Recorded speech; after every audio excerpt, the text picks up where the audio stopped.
tadi dari paparan Pak Riris Andono Ahmad itu matur sembah nuwun karena itu memberikan pencerahan terkait dengan apa yang akan kita hadapi dari Omikron.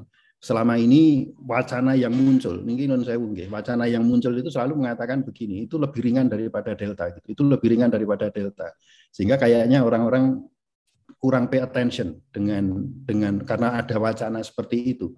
Padahal ada pertanyaan lagi, lebih ringan itu seperti apa gitu. Ini yang tidak seringkali tidak jelas nggih. Dan beberapa kali ketika saya mencoba untuk mengajak rekan-rekan untuk lebih berhati-hati, itu seringkali ada suara yang minor gitu mengatakan kok hati-hati lagi toh gitu. Nah, padahal intinya kan ketika kita tidak tahu lawan kita itu seperti apa, itu hanya ada satu sebenarnya ketika kita menghadapi uncertainty, yaitu adalah kehati-hatian. Monggo, ini nanti langsung saja. Nah, Bapak Ibu sekalian, saya ingin balik lagi awalnya dulu ketika mau menghadapi Omikron ini sebenarnya saya agak gamang juga, dalam artian apakah apa yang kami coba bangun di Sonjo itu masih relevan tidak? Jangan-jangan sudah kurang relevan begitu. Nah, ini ternyata masih relevan gitu. Jadi intinya adalah ya kalau strateginya masih expect the unexpected, thinking innovatively, dan kemudian mobilisasi sumber daya. Dan yang sebenarnya paling penting ini adalah yang perlu kita jaga dari masyarakat. Itu adalah persepsi terkait dengan Omikron ini apa. Concern saya adalah ketika kita wacananya kemudian adalah seolah-olah ini ringan gitu. Itu yang terjadi kemudian adalah orang kemudian toh itu ringan ya. Jadi ya sudah nggak perlu prokes dan lain sebagainya. Padahal kalau tadi dari presentasinya Pak Riris Andono Ahmad itu menarik ya dari Pak Doni tadi bahwa dampaknya bisa tinggi juga seperti yang terjadi di Rusia dan juga di USA. Dan ya mohon maaf kalau di DIY kita mungkin bisa mengatakan situasi kita kayak di Eropa karena vaksinasinya tinggi. Tapi di sebelah di Jawa Tengah dan di tempat lain itu belum tentu seperti itu. Ini fakta di lapangan yang kalau kita melihat ya. Nah, ini yang perlu menjadi perhatian sebenarnya. Saya ingin masuk ke sini. Nah, ini yang apa yang paling melelahkan kalau tadi dibicarakan oleh Bu Beta itu ya. Yang melelahkan dari pandemi menghadapi pandemi itu karena harus memonitor setiap hari perubahan dinamika dari pandemi itu sendiri. Kita bukan leader, kita adalah follower ketika memainkan dengan COVID. Karena kita tidak tahu COVID itu siapa, apa polanya seperti apa, sama sekali tidak tahu. Seluruh orang di dunia itu belajar pada saat yang bersamaan. Nah, ini yang melelahkan karena setiap saat kita harus melihat pola yang terjadi dan kemudian eskalasi dari permasalahan dan kemudian yang harapannya kemudian adalah kita bisa mengantisipasi. Nah, sampai pada pola mengantisipasi, saat ini kayaknya kita sudah dalam posisi bisa mengantisipasi. Tapi gelombang 1 dan 2, mohon maaf, belum bisa memang. Karena pola berulangnya belum muncul. Sehingga kalau sekarang sudah ada pattern of recognition, ini alhamdulillah sampai di titik ini ya, dan kita sudah mulai bisa mengantisipasi sistem yang ada sekarang. Nah, monggo ini kalau yang akan dimanfaatkan, kalau kami di Sonjo, kami punya dari sisi media, punya ada Sonjo Migunani, Sonjo Angkringan, yang ini bisa dimanfaatkan untuk diseminasi. Dan bahkan sekarang kami berpikir kemarin, mungkin beberapa hal yang sudah kami susun itu akan kami buatkan dalam bentuk blast WA begitu ya. Kemudian untuk mengingatkan lagi, kalau rukti jenazah itu seperti apa sih? Ini bukan untuk menakut-nakutin orang, tetapi seringkali dulu ketika di Delta itu banyak sekali kebutuhan terkait dengan rukti jenazah. Kita tidak tahu apa yang akan terjadi ke depan, tapi mungkin ini untuk mengingatkan kembali, kalaupun toh itu terjadi, misalkan di lapangan, di masyarakat, maka orang akan tahu, oh ini caranya yang perlu dilakukan, dan semuanya sudah terdokumentasi di website Sonjo sebenarnya. Dari sisi ekonomi kami tetap mendorong perekonomian dan hanya ada satu program yang akhirnya kita hentikan karena itu database itu tidak relevan, sudah bisa diganti oleh yang lain. Dan sekarang kalau di Sonjo namanya Sonjo Pangan, tapi sekarang yang dijual itu nggak hanya makanan Bapak Ibu sekalian, tanah pun dijual, tanah, mobil itu sudah mulai dijual di WA Group itu. Bagi saya nggak ada masalah, yang penting perekonomian muter. Nah, untuk kesehatan kayaknya ini dari 13 ini masih ada 11 yang masih relevan yang bisa gunakan, monggo. Ini macam-macam masih ada. Mungkin ada beberapa hal yang mungkin beberapa hal yang mungkin saya sekedar share saja, mengingatkan kembali. Ini Sonjo Wisodo Tangguh itu kaitannya dengan donasi untuk shelter-shelter, dan harapannya donasi ini sebenarnya masih ada, jadi masih bisa digunakan lagi. Ini alhamdulillahnya ya. Waktu itu ada, nah dari di Bantul itu ada 75 desa, tapi faktanya hanya sekitar 44 shelter yang terbentuk di sana. Dan mengapa shelter itu hanya 44? Karena ternyata ada dua tokoh yang selama ini itu tidak banyak berdiskusi.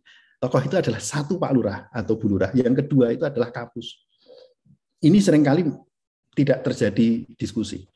Nah, inilah yang kemudian menyebabkan ketika di gelombang kedua misalkan itu jumlah shelter itu tidak sebanyak yang kita harapkan. Harapan kami adalah ya setiap desa memiliki shelter, atau bahkan kalau sekarang sistemnya seperti sekarang dengan penularan yang tinggi seperti dikatakan Pak Doni, mungkin idealnya shelter itu ada di tiap padukuan. Karena ada masalah dengan distancing. Jadi kalau misalkan ada proximity itu ternyata bermasalah. Ketika masyarakat itu rumahnya agak dipindahkan untuk stay di tempat yang di shelter yang agak jauh, itu seringkali ada agak keberatan. Nah, inilah yang kemudian mungkin akan menjelaskan mengapa misalkan di Kulon Progo banyak masyarakat tidak menginginkan ada di shelter, tetapi di Bantul itu banyak yang masuk ke shelter. Dan bahkan kayak di Sumbermulyo itu ada 16 perdukuhan, ada 16 shelter di sana. Shelter perdukuhan, lalu kemudian ada shelter desa. Ini polanya berjenjang. Nah, ini nanti monggo, ini subject to discussion ya. Ini juga bisa kami siapkan kalau diperlukan. Jadi kalau memang situasinya memang memburuk, rekan-rekan dari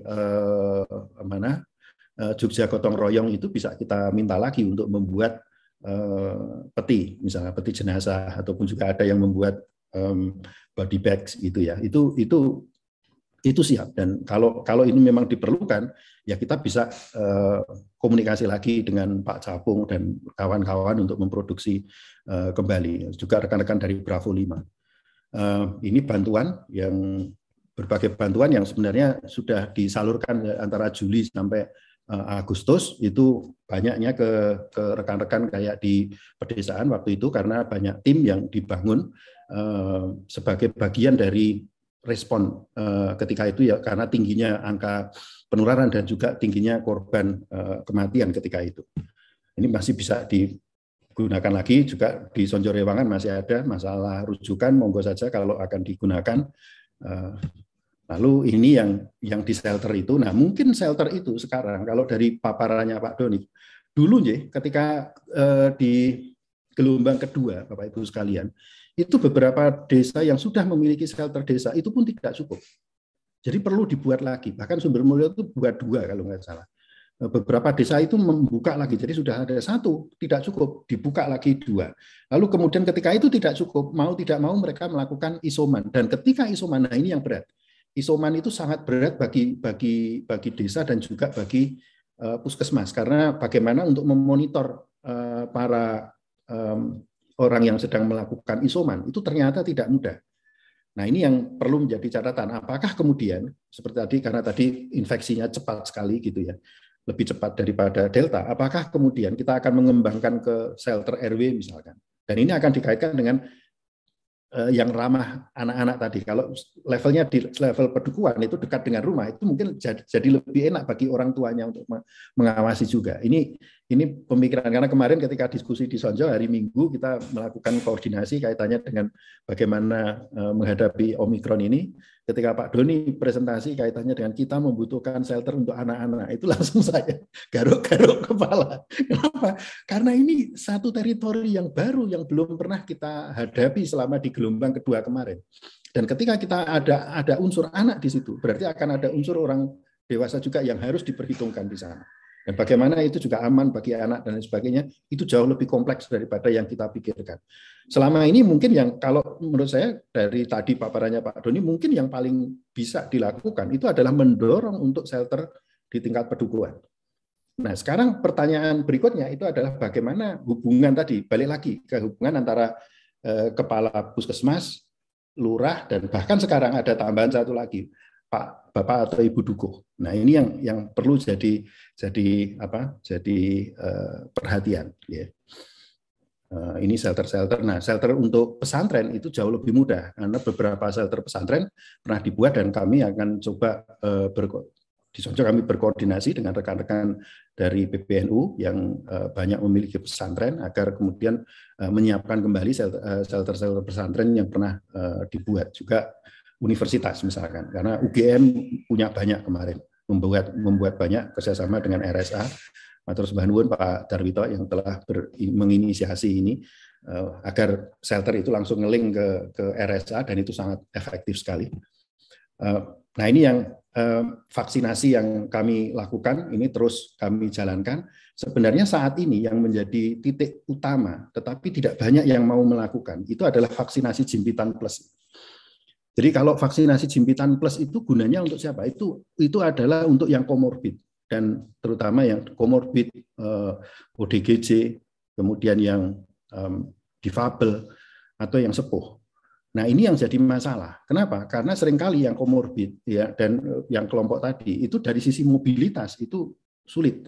Nah, itu sebabnya kalau di dalam vaksinasi jimpitan plus kami bekerja sama dengan berbagai pihak untuk kemudian menghadirkan internis, ahli penyakit dalam. Dan kemarin kayak di beberapa kasus itu ada pasien yang 10 kali ditolak karena terlalu tinggi tekanan darahnya, akhirnya bisa divaksinasi dengan bantuan kehadiran internis ini. Nah, ini suatu hal yang perlu didorong sebenarnya. Meskipun, nah ini yang ada catatannya. Catatannya adalah tentu vaksinasi jimpitan plus ini membutuhkan resources yang lebih tinggi daripada vaksinasi biasa. Meskipun kita sudah mencoba untuk memfasilitasi dana, donasi ada, kalau dibutuhkan ambulan juga ada, kalau dibutuhkan internis kami juga bisa komunikasikan. Tetapi tentu saja siapapun yang melakukan di bawah di lapangan itu jauh lebih berat daripada melakukan vaksinasi biasa. Tapi harus diingat Bapak Ibu sekalian, para komorbid, para manula ini adalah saudara-saudara kita juga. Nah, ini yang sebenarnya menjadi fokus kami itu di vaksinasi jimpitan plus ini, tetapi sampai saat ini memang tidak rate-nya belum seperti yang kami harapkan. Ini vaksinasi jimpitan dan nah ini sebenarnya mengapa vaksinasi jimpitan itu kami lakukan itu bukan masalah vaksinasinya sebenarnya. Jadi vaksinasi itu bukan merupakan final outcome, bukan. Loh, final outcome-nya apa? Final outcome-nya itu sebenarnya adalah membuat yang namanya lurah dan kepala puskesmas itu bisa ngobrol, bisa bersinergi. Karena selama ini hubungan mereka itu seringkali tidak demikian. Jadi ini yang mencoba kami fasilitasi dengan vaksinasi jimpitan itu. Alhamdulillah banyak yang sudah mulai bekerja sama dan harapannya setelah ini yaitu adalah balik lagi masalah ini.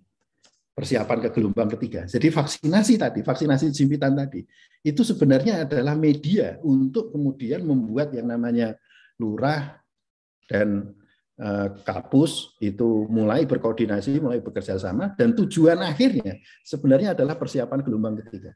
Karena kalau kita bicara antara 5M dengan 3T, 3T itu banyak yang tidak ngurusin.